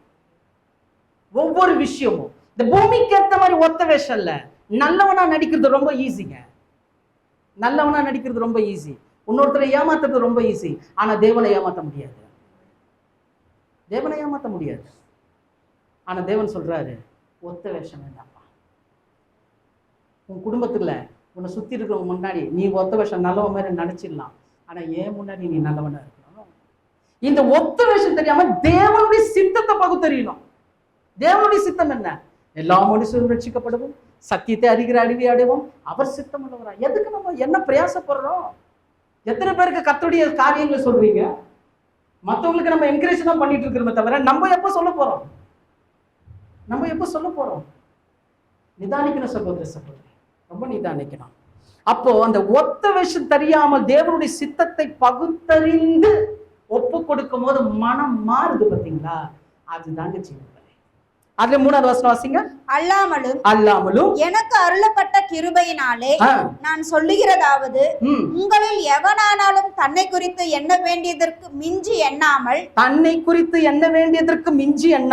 அவன் அவனுக்கு தேவன் பகிர்ந்த விசுவாச அளவின்படியே தெளிந்த எண்ணமுள்ளவனாய் எண்ண வேண்டும். புரியுதுங்களா? இதுதான் ஜீவபலி. தன்னை குறித்து மிஞ்சி எண்ணாமல். இப்போ நான் என்ன பாக்குறேன்னா, நான் இப்படி, நான் அது இது அப்படி இல்ல. என்ன நான் எப்படி பார்க்கணும்னா, என் விசுவாசத்தின் அளவின்படி தான் பார்க்கணும். நான் எவ்வளவு தேவனுக்குள்ள இருக்கிறேன், நான் இன்னும் எவ்வளவு பரிபூர்ணமாகணும், நான் இன்னும் தேவனுக்காக எப்படி ஓடணும், என் பிரச்சனை வரும்போது நான் எப்படி ஹேண்டில் பண்றேன், என்னுடைய விசுவாச நிலை என்ன இருக்குது. நீதிமான் துர்செய்தியை கேட்கும் போது பதறான் இருக்குது, நம்ம கொஞ்சம் உட்காந்து அழுகுறோம். புரியுதா? அப்போ விசுவாசத்துல வளர்ச்சின்றது என்னன்னா, என்னோட விசுவாச அளவை பார்த்து தான் நான் பார்த்துக்கணுமே தவிர நான் என்ன பண்ணக்கூடாது. என்ன மிஞ்சி எண்ணாதபடி வாழ்றதுதான் என்னதுங்க? ஜீவ பலி. நல்லா புரிஞ்சுக்கணும் சகோதரி. எப்ராயிம் இது வேதத்தை அந்நிய காரியமா எண்ணினான்னா, இதே வேதம் சொல்லுது, உங்கள் சரீரங்களை ஜீவ பலியாய் ஒப்பு கொடுங்கள் என்று. அப்போ ஜீவ பலியாய் ஒப்பு கொடுக்கிறது என்றால் என்ன? ஒத்த வேஷம் தெரியாமல் தேவனுடைய சித்தத்தின் அடிப்படையில் மனதை மாத்திக்கிறது. 2வது, தன்னை குறித்து மிஞ்சி எண்ணாமல் விசுவாசத்தின் அளவுகளை செக் பண்றது. ஹலோ, புரிஞ்ச ஒரு ஆமீன் சொல்லுங்க. ஓகே, இப்போ இந்த எப்ராயிமுடைய பலவீனம் 3. ஒன்று என்னங்க? எதிராளியை துரத்தாமல் கூடவே வைத்துக் கொண்டான். 2, விக்கிரகங்களோடு இணைத்து கொண்டான். 3, அந்நிய காரியமா நினைக்கிறான். ஏன்னா சத்தியெல்லாம் கேட்கிறோம், ஆனா செய்யறது இல்லை. திருவசனத்தை கேட்கிறவர்களாய் மாத்திரமல்ல, அதன்படி செய்கிறவளா இருக்கும். அது அந்நிய காரியமாயிடுச்சு. பேச்சுதான் அடேங்கப்பா, திருநெல்வேலி இருட்டு கடல்வா மாதிரி சொல்லுங்க ஆகணும். ஆனா என்ன, அப்படி இருக்கக்கூடாது. என்ன ஆகணும்? செயல் வரணும். வேதத்தை அந்நிய காரியமா பார்க்க கூடாது. சரி, இப்போ இந்த எப்ராயிமோட பலன் என்ன? இப்படி இருந்த எப்ராயிமோட தேவன் என்ன பண்ணியிருக்கிறாரு? எக்ஸ் பிளஸிங் கொடுத்துருக்கிறார். பிரத்யேகமான ஒரு காரியத்தை கொடுத்துருக்காருன்னா எதனால கொடுத்தாரு அப்படின்னு பார்க்கும்போது அதுலதான் எப்ராயிமுடைய பலன் விளங்குது பாருங்க. அதுதான் நம்மளுடைய சபையோட பலன் என்று கூட சொல்லலாம். எரேமியா 31 அதிகாரம் 18-19. எரேமியா 31:18-19. நீர் என்னை தண்டித்தீர், நான் பணியாத மாடு போல் அடிக்கப்பட்டேன். நீர் என்னை தண்டித்தீர், நான் பணியாத மாடு போல அடிக்கப்பட்டேன். என்னை திருப்பும், அப்பொழுது திருப்பப்படுவேன். நீரே என் தேவனாகிய கர்த்தர். நான் திரும்பின பின்பு மனஸ்தாபப்பட்டு கொண்டிருக்கிறேன். நான் என்னை அறிந்து கொண்டதற்கு பின்பும் விழாவில் அடித்துக் கொண்டிருக்கிறேன். வெட்கி நாணிக் கொண்டும் இருக்கிறேன். என் இள வயதின் நிந்தையை சுமந்து வருகிறேன் என்று எப்பிராயிம் துக்கித்து புலம்பிக் கொண்டிருக்கிறதை நிச்சயமாய் கேட்டேன். பாருங்க, எப்ராயிமுடைய பலன் என்னன்னா தேவனிடம் புலம்புகிறவன் எப்ராயிம். யார்கிட்ட புலம்புறவன்? தேவனிடம் புலம்புகிறவன் எப்ராயிம். இங்க 2 விஷயத்த சொல்றாரு தேவன் சொல்லும் போது, தண்டிக்கப்படுதல், அடிக்கப்படுதல். அழகுதா? 2 விஷயம், தண்டிக்கப்படுதல், அடிக்கப்படுதல். தண்டிக்கப்படுதல்னால என்னை திருப்பும் சொல்றாரு, அடிக்கப்படுதல்னால சொல்றாரு நீ தான்ப்பா எனக்கு தஞ்சம், நீ தான் தேவன். அப்போ இந்த தண்டிக்கப்படுதல்னா என்ன, அடிக்கப்படுதல்னா என்ன அப்படின்னு கொஞ்சம் ஆழமா உள்ள போனீங்கன்னா, சபைக்கு நிழலாட்டமா எடுக்கும்போது, தண்டிக்கப்படுதல் தேவனுடைய நியாயத்தீர்ப்பு. தண்டிக்கப்படுதல் தேவனுடைய நியாயத்தீர்ப்பு, அடிக்கப்படுதல் மனுஷருடைய அநியாய தீர்ப்பு. புரியுதா? தண்டிக்கிறது தேவனுடைய நியாயத்தீர்ப்பு, அடிக்கப்படுறது மனுஷருடைய அநியாய தீர்ப்பு. இது 2த்தையும் யாருக்கிட்ட புலம்புறாரு? அவரு தேவன் கிட்ட தான் புலம்புறாரு, வேற யாருக்கிட்டே புலம்புல. ஏன்னா அங்க ஒரு ஒரு விஷயம் ரொம்ப முக்கியமா நம்ம ஃபோக்கஸ் பண்ண வேண்டியதா இருக்கு. முதல்ல தண்டிக்கப்படுறதுன்னா என்னன்னா திருந்தும்படி தண்டிக்கப்படுறாரு. இல்லைங்களா? அதனாலதான் சொல்றாரு என்னை என்ன பண்ணுங்க, திருப்புங்க, என்னை திருப்புங்க அப்படின்னு சொல்றாரு. அதே நீங்க சபைக்கு எடுக்கும்போது தேவன் நம்மளை எப்படி திருப்புறாரு? 1 பேதுரு 4 அதிகாரம் 16, 17, 18. 1 பேதுரு 4 அதிகாரம் 16, 17, 18. ஒருவன் கிறிஸ்தவனாய் இருப்பதினால் பாடுபட்டால் வெட்கப்படாமல் இருந்து அது நிமித்தம் தேவனை மகிமைப்படுத்த கடவன். நியாய தீர்ப்பு தேவனுடைய வீட்டிலே துவங்கும் காலமாய் இருக்கிறது. தேவனுடைய வீட்டில் துவங்கும் காலமாய். தேவனுடைய வீடு யாரு? நீங்களே தேவனுடைய ஆலயம். தேவனுடைய வீட்டில் துவங்கும் காலமாய் இருக்கிறது. முந்தி நம்மிடத்தில் அது துவங்கினால் தேவனுடைய சுவிசேஷத்திற்கு கீழ்ப்படியாதவர்களின் முடிவு என்னமாயிருக்கும்? நீதிமானே ரட்சிக்கப்படுவது அரிதானால் பக்தி இல்லாதவனும் பாவியும் எங்கே நிற்பான்? அதனால்தான் அவர் அவங்களுக்கு ஒரு கிருபை கொடுத்துட்டார், ஆயிரங்கள் அரசாட்சி. அப்ப நீதிமான் நிற்கணும்னா தேவனுடைய வீட்டுல என்ன ஸ்டார்ட் ஆகணும்? நியாய தீர்ப்பு ஸ்டார்ட் ஆகணும். அப்ப நியாய தீர்ப்புன்றது என்ன? நான் சில விஷயங்களை தேவனுக்கு விரோதமா செய்யும் போது தேவன் நம்மள என்ன பண்றாரு? நியாய தீர்ப்பு செய்யறாரு. அப்ப அந்த நியாய தீர்ப்பு செய்யும் போது அது பாடா வரும், உபத்திரவமா வரும், நோவா வரும், புலம்பலா வரும், இப்படிதான் வரும். அப்ப அந்த மாதிரி வரும்போது நம்ம என்ன பண்ணோம்? கர்த்தர் என்னை சோதிக்கிறார், கர்த்தர் என்னை சோதிக்கிறார். நம்ம பெரிய நீதிமான், அதில் பேர் எது சொன்னா எகோவா, நெக்ஸ்ட் இயேசு, அப்புறம் நம்ம பேரு. அந்த அளவுக்கு பெரியாது. கர்த்தர் சோதிக்கிறது, கர்த்தர் அவருக்கு பிடிச்ச மாதிரி மாறுறதுக்காக நம்ம சோதிக்கிறாரு, தீர்ப்பு செய்யறாரு. ஏன்னா அந்த பிரச்சனை வரும்போது என்ன ஆகணும்? திருப்பப்படணும். அப்ப ப்ராப்ளம் ஒண்ணு வந்துடுச்சா, உபத்திரவம் ஒண்ணு வந்துடுச்சா, ஏதோ ஒரு விஷயம் வந்துச்சா, ஆண்டவரே நான் என்ன செஞ்சேன், என்ன பண்ணி ஆண்டவரே சரண்டர் ஆயிடும். உங்கள் புலம்பலை தேவனிடத்துல சொல்லுங்கள். அது தேவன் கொடுக்கிற தீர்ப்பா இருந்தாலும் அவரிடத்துல சொல்லுங்கள். அதுதான் அந்த வசனத்தை திரும்ப சொல்லுது. நிந்தை அடைந்தும் அவமானப்பட்டும் வெட்கி தலை குனிரன் ஏன் சொல்றாருன்னா, மனுஷன் தீர்க்கிற ஒரு தீர்ப்பு இருக்குது. சில விஷயங்கள் தேவன் கொடுக்கிற தீர்ப்பு, அது நம்முடைய வாழ்க்கையில என்ன ஆகுதுங்க, நிந்தை வருது, அவமானம் வந்து நிறைய விஷயங்கள் வரும்போது அப்ப நம்ம என்ன ஆயிடணும், இந்த புலம்பலை தேவன் கையில தான் போய் சொல்லணும். அதை விட்டுட்டு பெருமை அடிச்சுக்க கூடாது. கர்த்தர் என்னை சோதிக்கிறார், நான் இப்படி ஆகும் அப்படி ஆகுன்னு சொல்றது இல்லை.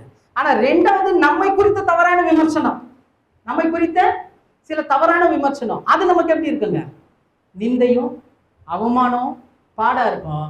அதுக்கு என்ன பண்ணக்கூடாது, நீ டேக் அ சார்ஜ் அப்படின்னு சொல்லி எடுத்துக்கூடாது. நான் கேட்குறேன், நான் பண்றேன் இல்லை, அதையே யாருக்கிட்ட தான் சொல்லணும், தேவனிடத்துல தான் சொல்லணும். எப்ராயிமர் செஞ்சாங்க.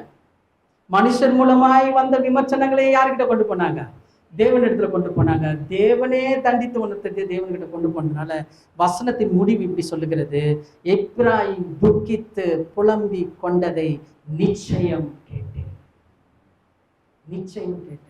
உங்களுக்கு விரோதமா எழும்புற ஆயுதம் வாய்க்காதே போகும். இது வசனம். இது என்னது, வசனம். ஏசு 5000 பேருக்கு சாப்பாடு கொடுத்தாரா? எதை வச்சு கொடுத்தாரு? எதை வச்சுங்க 5000 பேருக்கு பணந்திரத்துல உணவு கொடுத்தாரு? 5 அப்பம் 2 மீன். நீங்க கொடுத்தீங்களா?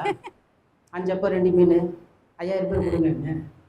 வேதம் சொல்லுது 5 அப்பம் 2 மீன் 5000 புருஷர்கள் சாப்பிட்டாங்க.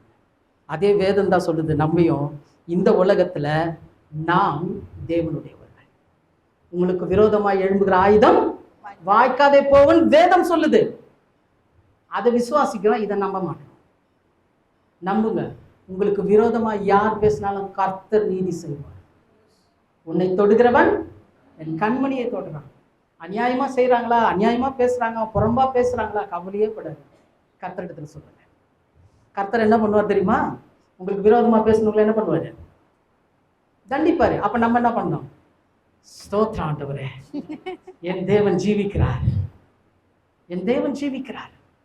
இல்ல, அந்த நேரத்துல உங்களுக்கு ஒரு இன்னொரு கிஃப்ட் இருக்கு. என்ன தெரியுமா, ஐயோ ஆண்டவரே அவர் சோதிக்கப்படுறாரு, அவர் அந்த உபத்திரத்துல இருந்து என்ன பண்ணுங்க, நீங்களாய்க்குன்னு ஜெபிக்கும் போது யோபு தன் சிநேகிதனுக்காக வேண்டுதல் செய்தான், கர்த்தர் அவனுடைய சிறையிருப்பை மாற்றினார். இன்னும் அதிகமான பிளஸ்ஸிங். அப்ப நல்லா புரிஞ்சுங்க, வாழ்க்கையில வர்ற கஷ்டம் நஷ்டம் சோதனை எல்லாமே யார் காரணம்னா நம்ம தான் முதல் காரணம். நமக்கு எதிரடியாக மற்றவர்களுக்கு மூலமாக வந்தாலும் அதை நாம் பொறுப்பெடுத்து கொள்ள வேண்டும். உலகத்திலே போடுறால விமர்சனங்கள் வரவேற்கப்படுகிறது. ஏன்? ஷைன் ஆகணும். குறைதான் உங்களை நிறைவுக்கு நடத்தும். என்னை பத்தி அப்படி சொல்லிட்டாங்க தெரியுமா உங்களுக்கு, முடிஞ்சு போச்சு கதை. என்னை பத்தி சொல்லிட்டாங்கன்னு முடிஞ்சு போச்சு. உன்னை பத்தி சில சொல்லுவாங்க, பேசுறாரு, நம்மளே பாயிண்ட் அவுட் பண்ணி பேசுறாரு. மாச கணக்குல உட்காந்து நோட்ஸ் எடுத்து ஒத்த ஆளுக்கு எடுத்துட்டு வரோம் நோட்ஸ். இதுக்காக எவ்வளவு ஸ்டடி பண்ணி ஒத்த ஆளுக்காக எடுத்துட்டு வருமா? இல்லைங்க. அப்படி ஒத்த ஆளுக்காக தேவன் பேசுறான்னா உங்களோட உலகத்துல பெரிய பாக்கியவன் யாரு? ஹலோ, புரியுதுங்களா? விளங்குதுங்களா? தேவன் பேசுறதுங்க, தேவன் பேசுறது. எவ்வளவு கிளியரா அங்க சொல்லுது பாருங்க. எப்ராயிம் தன் துக்கிப்பதை யார்கிட்ட போடணும்னா தேவன் இடத்துல. உங்க வாழ்க்கையில என்ன வந்தாலும் தேவன் கையில கொடுத்துருங்க. ஆண்டவரே உங்க கையில நான் என்ன பண்றேன், நான் ஒப்புக்கொள்கிறேன். கர்த்தர் நீதி செய்வார், உங்களை மாற்றுவார். நீதிமானாய் மாற்றுவதும் நீதி செய்வதும் தேவனே. இதை எப்ராயிம் அறிந்திருந்தனால என்ன பண்ணிட்டார், அவரிடத்துல புலம்புகிறவரா இருந்தா. இதை எப்ராயிமுடைய பலன். இரண்டாவது எப்ராயிமுடைய பலன் என்ன? எரேமியா 31:20. எரேமியா 31:20. எப்பிராயிம் எனக்கு அருமையான குமாரன் அல்லவோ, அவன் எனக்கு பிரியமான பிள்ளை அல்லவோ, அவனுக்கு விரோதமாய் பேசினது முதல் அவனை நினைத்து கொண்டே இருக்கிறேன். ஆகையால் என் உள்ளம் அவனுக்காக கொதிக்கிறது, அவனுக்கு உருக்கமாய் இறங்குவேன் என்று கர்த்தர் சொல்லுகிறார். பாத்தீங்களா? இரண்டாவது எப்ராயிமுடைய மிக பெரிய பலம் என்னவென்றால், தேவனுடைய நினைவில் நிறைந்திருப்பவன் எப்ராயிம். தேவனுடைய நினைவில் நிறைந்திருப்பவன் எப்ராயிம். பாருங்க, வாழ்க்கையில நிறைய சூழ்நிலையில நமக்கு எதிர்மறையா நடக்கும்போது நம்ம நினைக்கிறது என்ன தெரியுமா, நான் மாத்திரம் கஷ்டப்படுறேன், நான் மாத்திரம் அழுது புலம்புறேன், எனக்கு மாத்திரம் இது ஏன் நடக்குது, எனக்கு மாத்திரம் ஏன் இது சம்பவிக்குதுன்னு நம்ம சொல்றோம். ஆனா ஒண்ணு தெரிஞ்சுங்க, உங்களை யாரும் நினைக்கலன்னு நீங்க நினைக்கலாம், ஆனா உங்களை நினைக்கிறவர் ஒருவர் இருக்கிறார். உங்களை 24 மணி நேரமும், ஏன் பிறந்த கருவில் உருவாகிறதுக்கு முன்னே நீங்க அவருடைய சமூகத்துல கொண்டு போய் சேர்க்கப்படுகிற வரைக்கும் அவருடைய நினைவுல நீங்களும் நானும் இருக்கிறோம். இவ்வளவு அருமையா சொல்றாரு பாருங்க, அருமையான குமாரன் அல்லவா. அப்புறம் என்ன வருது பக்கத்துல, அவன் எனக்கு பிரியமான பிள்ளை. அருமையான குமாரன் அல்லவான்னு பக்கத்துல என்ன வருது, ஜூம் பண்ணுங்க, அதுக்குதான் அது போல்டா போட்டிருக்கோம். கொஸ்டின் மார்க் வருது, வருதா பைபிள்ல வருதா? ரெண்டாவது என்னது, பிரியமான பிள்ளை அல்லவோ, என்ன வருது, கொஸ்டின் மார்க் வருது. ஏன் போட்டாங்க அப்படின்னா என்ன அர்த்தம்? இன்னொரு கேள்வி இருக்குது. ஏன்னா ஒரு கேள்வியில தான் உலகமே விழுந்துச்சு. எதுல விழுந்துச்சு? இதை புசிக்க கூடாது என்று தேவன் சொன்னது உண்டோ கேள்விக்குறி. அதுல விழுந்தது உலகம். இப்ப இந்த கேள்விக்குறி நமக்கு ஆச்சரியக்குறியா மாறுது. எப்ராயிம் என் அருமையான குமாரன் அல்லவோ, என் பிரியமான பிள்ளை அல்லவோ அப்படின்னு சொல்றாரு. அததான் சபைக்கு சொல்லும் போது அப்போஸ்தலனாகிய பவுல் ரோமாபுரிக்கு எழுதுறாரு பாருங்க. ரோமர் 8ஆம் அதிகாரம் 31, 32, 33 அங்க 3 கேள்வி அங்க அவர் வைக்கிறார் பாருங்க. ரோமர் 8ஆம் அதிகாரம் 31, 32, 33. இவைகளை குறித்து நாம் என்ன சொல்லுவோம்? தேவன் நம்முடைய பட்சத்தில் இருந்தால் நமக்கு விரோதமாய் இருப்பவன் யார்? நமக்கு விரோதமாய் இருப்பவன் யார்? கேள்விக்குறி வருதா? விரோதமாய் இருப்பவன் யார்? ஏன் தெரியுமா? தேவனுடைய நினைவுகள்ல நம்ம இருக்கிறோம். தேவனுடைய நினைவுகள்ல நம்ம இருக்கிறதுனால நமக்கு விரோதமாய் நிற்பவன் யார்? நம்ம எல்லாரையும் கணக்காட்டலாம். என் ஆபீஸ்ல என் முன்னேற்றத்தை கெடுக்கிறாங்க, எனக்கு இப்படி பண்றாங்க, என்ன அப்படி பண்றாங்க, என் வீட்டிலே என்ன எல்லாரும் வெறுக்கிறாங்க. உனக்கு விரோதமாய் நிற்பவன் யார்? நீ தேவனுடைய சிந்தையில நிறைந்தவர்கள், தேவனுடைய உள்ளத்துல நிறைந்தவர்கள். நமக்கு விரோதமாய் இருப்பவன் யார்? அடுத்தது, தம்முடைய சொந்த குமாரன் என்றும் பாராமல் நம் எல்லாருக்காகவும் அவரை ஒப்பு கொடுத்தவர் அவரோடு கூட மற்ற எல்லாவற்றையும் நமக்கு அருளாதிருப்பது எப்படி? பாத்தீங்களா? அவரோடு கூட மற்ற எல்லாவற்றையும் நமக்கு அருளாதிருப்பது எப்படி? கேள்விக்குறி. ஏன்? தேவனுடைய சிந்தையில இருக்கிறோம். 8 மாதத்தை முடிச்சுட்டு 9வது மாதத்துல வந்திருக்கிறோம். நிறைய தேவைகள் உண்டு, நிறைய காரியங்கள் உண்டு, நிறைய எதிர்பார்ப்புகள் உண்டு. நேற்று தினத்துல கூட நம்ம சகோதரருடைய திருமண நாளுக்காக போயிருந்த ஜேம்ஸ் மற்றும் சினியா சிஸ்டருடைய திருமண நாளுக்காக போயிருக்கும்போது நம்ம சிஸ்டர் சொன்னாங்க, மீகா சிஸ்டர், ஆஃபீஸ் என்ன பண்ணிட்டாங்க, கொஞ்சம் ப்ராப்ளம் ஆனதுனால மூடக்கூடிய சூழ்நிலை வந்தவொடனே என்ன ஆயிடுச்சுங்க, பயம் வந்துடுச்சு. என்ன ஆகும். ஆனால் ஃபோன் பண்ணி அவங்கள மாட்ட கொடுத்துருக்குறாங்க, கூப்பிட்டு ஒர்க் ஃப்ரம் ஹோம் பண்ணிட்டு இருக்கிறாங்க. நல்ல ஒரு விஷயம் தெரிஞ்சுங்க, சூழ்நிலை எதிர்மறையாக தான் இருக்கும், சூழ்நிலை எல்லாமே ஏற்குமாறாக தான் இருக்கும். ஆனால் தேவனுடைய நினைவுகளில் நம்ம இருக்கிறோம். மனுஷன் மறந்துடுவான், தேவன் மறக்கவே மாட்டார். அவருடைய நிலைமையில இருக்கணும். ஒரு 4 வருஷத்துக்கு முன்னாடி, 4-5 வருடத்துக்கு முன்னாடி இதே சூழ்நிலை தான் நம்ம ஃபேக்டரியிலே வந்தது. எங்கள் அண்ணன் கூப்பிட்டே சொல்லிட்டார், வேற ஏதாவது வேலை பார்த்துக்கப்பா, அவ்வளோதான், முடிஞ்சு போச்சு, பிஸ்னஸ் முன்ன மாதிரி இல்லை. ரொம்ப பதட்டம், ரொம்ப துக்கம், ரொம்ப நெருக்கம். ஐயோ என்ன பண்ண போகிறேன் நெக்ஸ்ட்டு, இதை விட்டால் வேறு வேலையே தெரியாது அப்படின்னு கூனி குறுகி நிற்கும் போது கர்த்தர் எங்கே கொண்டு போய் நிறுத்தினார் தெரியுமா? என்ன, இஸ்ராயல் தேசத்தில் இருக்கக்கூடிய அவருடைய ஆலயத்தில் கொண்டு போய் என்ன நிறுத்தினார், அந்த இடத்துல கொண்டு போய் நிறுத்தினார். அப்போ நான் யோசித்து பார்க்கும்போது நினச்சேன், பிரச்சனையை குறித்து நான் மட்டும் தான் நினச்சிட்டு இருக்கேன், ஆனால் என்னுடைய நினைவுகளே வேற, கர்த்தர் உங்களை குறித்து வைத்திருக்கிற நினைவுகளே வேற. நம்ம இன்னைக்கு இருக்கிற சின்ன சின்ன விஷயத்துக்கு நம்ம அலைஞ்சு தெரியலாம், கிடைக்கலன்றது அவருக்கு தெரியும், அவர் நிச்சயம் கொடுப்பார். நம்ம அமர்ந்திருந்து அவர் தேவன்னு அறிந்தா போதும். ஆனா நம்ம அமர்ந்து இல்லை, உட்கார்றது இல்லை, முடியல பிரதர், என்ன ஆகுது, 10 பேருக்கு ஃபோன் பண்ண, ஐயோ ஜோம் பண்ணீங்க, இது நடக்கலைங்க, இது ஆகலைங்க. புரிஞ்சுக்குங்க, தேவனுடைய நினைவுகள்ல இருக்கணும். உங்களையும் என்னையும் நினைவு கொடுக்கிறார் ஒவ்வொரு நாளும். யோசனை பண்ணி பாருங்க, அந்த சராசரங்களை படைத்தவர், இந்த உலகத்துல எத்தனை கோடி ஜனங்கள், எவ்வளவு கேலக்சிஸ், எவ்வளவு வான மண்டலங்கள்ல இருக்குது, எல்லாமே படைத்தவருடைய சிந்தையில நீங்களும் நானும் இருக்கிறோம்னா எவ்வளவு பெரிய விஷயம். நம்ம பேரை சொன்ன உடனே தேவனுக்கு தெரியும், ஆமா இல்ல, அந்தோனியா, அன்பரசா, ஆமோசா, ரமேஷா, தெரியுமே. எவ்வளவு பெரிய விஷயங்க அது, எவ்வளவு பெரிய விஷயம். தேவனுடைய நினைவுகளை நம்ம இருக்கிறோம். எப்ராயிம் தேவனுடைய நினைவுகள்ல இருக்கிறார்ன்றதாங்க பார்க்கிறோம். அதுல அடுத்த வாசகம் 33. தேவன் தெரிந்து கொண்டவர்கள் மேல் குற்றம் சாட்டுகிறவன் யார்? இதுவும் கேள்விக்குறிதான். இப்படி இருக்கிற நம்ம மேல யார் குற்றம் சாட்ட முடியும்? ஒரே ஒருத்தர் தான் குற்றம் சாட்ட முடியும். அதனால்தான் ஒரு பேரும் குற்றம் சாட்டுகிறவன். யாரு? அவ்வளவுதான். அவன் சொல்லுவான், நல்லா செய்தி கேட்கிறேன், வீட்டுக்கு போனவொடனே பாரு உன் பவிஷ்யன்வான். வீட்டுக்கு போனவொடனே இன்னும் பேசுவான், ஐயோ ஐயோ. குற்றம் சாட்டுகிறவன். ஒன்றை நீங்க சொல்லணும், நான் எப்ராஹிம், நான் தேவனுடைய சிந்தையில இருக்கிறவன். நான் வழி விலகி போனாலும் என் கையை பிடிச்சி இருக்கிற ஒரு அப்பா இருக்கிறார். அவர் என்ன பண்ணுவார்? நிலைநிறுத்த. அதான் அருமையான குமாரன் அல்லவோ, பிரியமான பிள்ளை அல்லவோ, உன்னை நான் என்ன பண்ணிட்டு இருக்கிறேன்? நினைத்து கொண்டே இருக்கிறேன்.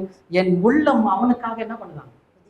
எவ்வளவு பெரிய வார்த்தை பாருங்க. என் உள்ளம் அவனுக்காக கொதிக்கிறதா. ஏன்னா அவனை குறிச்சு நான் ஒரு விஷயம் சொல்லிட்டேன்.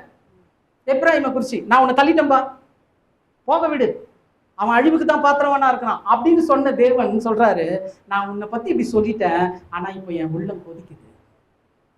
பிரமாணம் சொன்னோம், இந்த விஷயத்த செஞ்சுட்டா உன் வாழ்க்கை முடிஞ்சு போச்சுன்னு. ஆமா, ஆனா நீ மனம் திரும்பும் போது, நீ தேவ சமூகத்துல வரும்போது தேவன் சொல்லுவாரு, உனக்காக என் உள்ளம் கொதிக்குதுப்பா. நீ எப்போ திரும்பி என்கிட்ட வருவ, நீ எப்போ என் சமூகத்துல வருவ, எப்போ நீ என்ன என்கிட்ட ஒப்பு கொடுப்ப அப்படின்னு தேவன் எதிர்பார்த்து கொண்டிருக்க.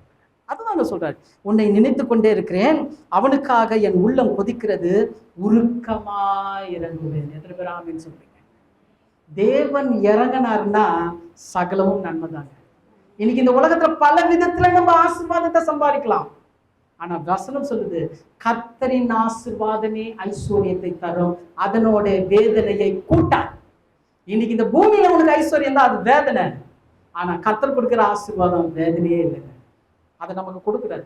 ஒண்ணுங்க இல்லைன்னா கூட நம்ம கொடுத்த கன்றுகளை போல வளருவோம்.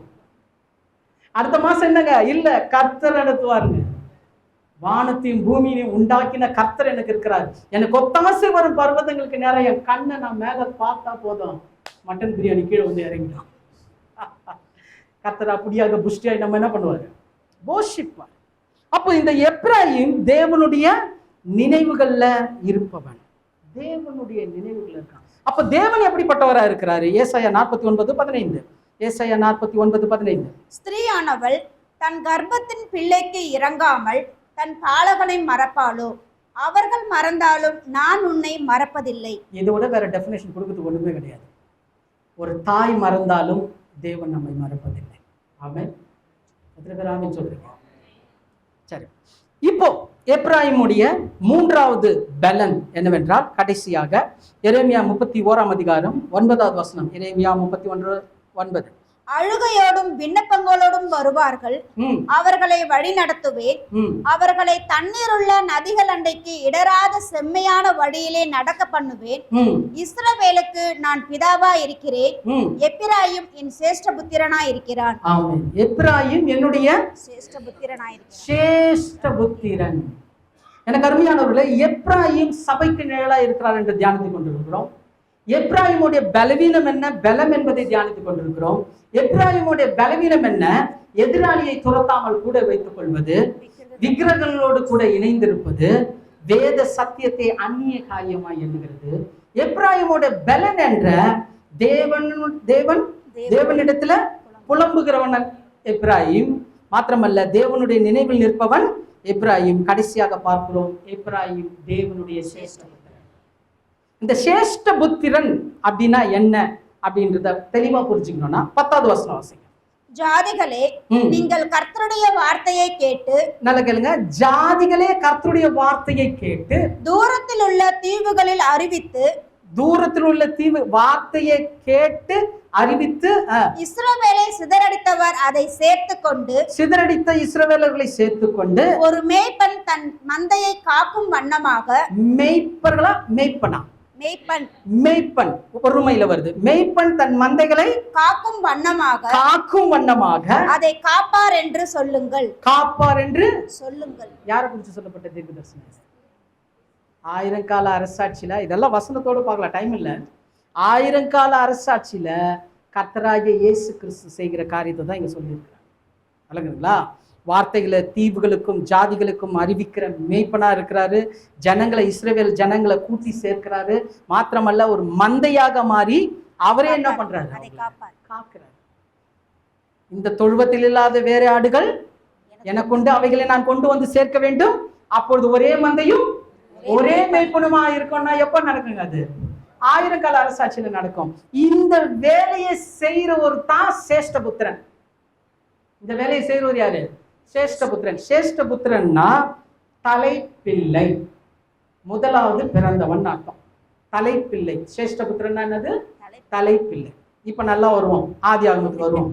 அந்த எக்ஸ்பிரஸிங் இப்போ சேஷ்டபுத்திர பாகம்னு பழைய ஏற்பாடுல சொல்லியிருக்காங்களே. சேஷ்டபுத்திர பாகம் அப்படியே மூத்த பிள்ளைக்கு வந்ததா? ஏசாவுக்கு வந்ததா? ஏசா கிட்ட இருந்து யார் வாங்கினா?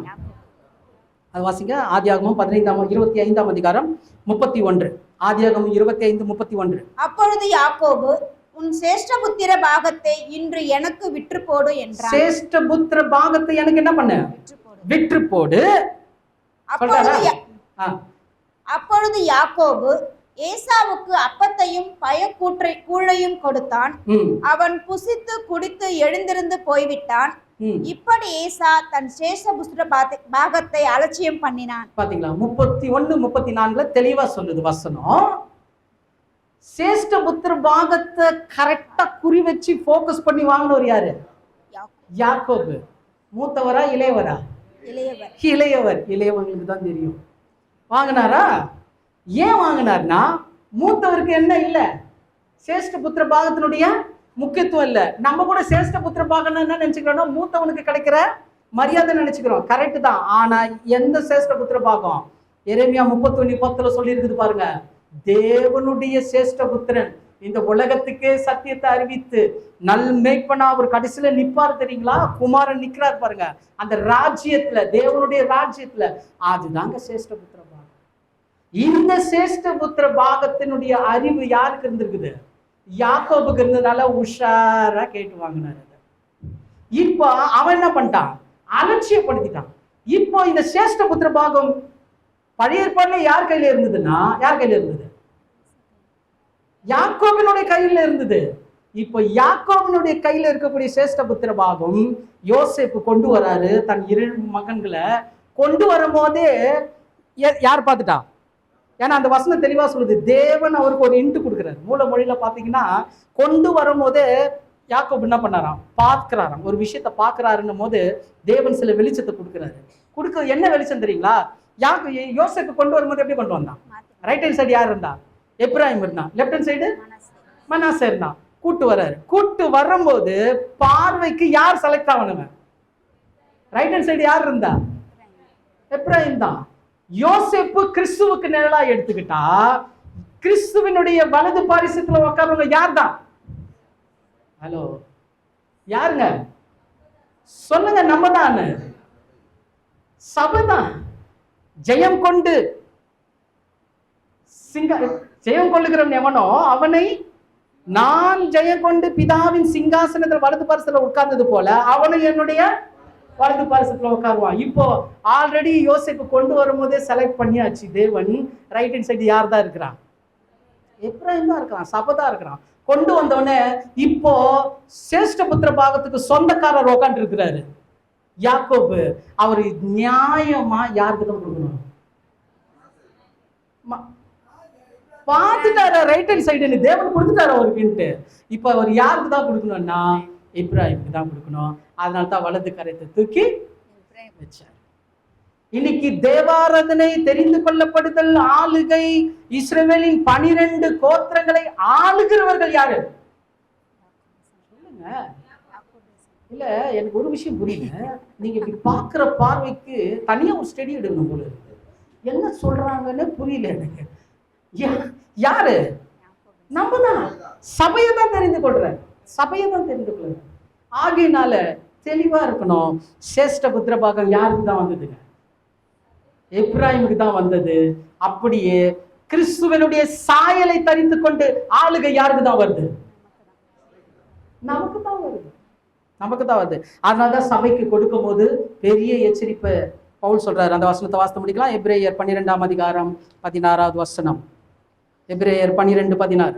ஒருவனும் வேசி கள்ளனாகவும் ஒருவேளை போஜனத்துக்காக தன் சேஷ்ட புத்திர பாகத்தை விற்று போட்ட ஏசாவை போல சீர்கெட்டவனாகவும் இராத படிக்கும் எச்சரிக்கையா இருங்கள். பாத்தீங்களா, சேஷ்ட புத்திர பாகத்தை அற்ப இந்த பூமிக்குரிய காரியத்துக்காக அவன் எப்படி அப்பத்துக்காக விற்று போட்டானோ, இன்மைக்காக மாத்திரம் கர்த்தரை தேடுகிறவர்களா இராமல், அப்படி தேடுகிறவர்களா இருந்தா எல்லாரையும் காட்டிலும் பரிதபிக்கத்தவர்கள். நான் நல்லா இருக்கணும், என் பிள்ளைங்க நல்லா இருக்கணும், அதனால கர்த்தர் இடத்துல வரேன் இல்லை, நானும் என்னுடைய சந்ததியும் தேவனுடைய ராஜ்யத்துல காணப்பட வேண்டும். ஆமென். அதற்காக தெரிந்து கொள்ளப்பட்டவர்கள் தான், அப்படிப்பட்ட உன்னதமான ஒரு அழைப்பை பெற்றவர்கள் தான் சபை. இந்த சபைக்கு நிழலாய் எப்பிராயீமை பார்த்தோம். இன்னும் தேவனுக்கு சித்தமானால் வருகிற நாட்களில் அநேக வெளிச்சங்களை கற்றுக் கொடுப்பார். கர்த்தர் தாமே உங்கள் ஒவ்வொருவரையும் ஆசீர்வதிப்பாராக. ஆமென்.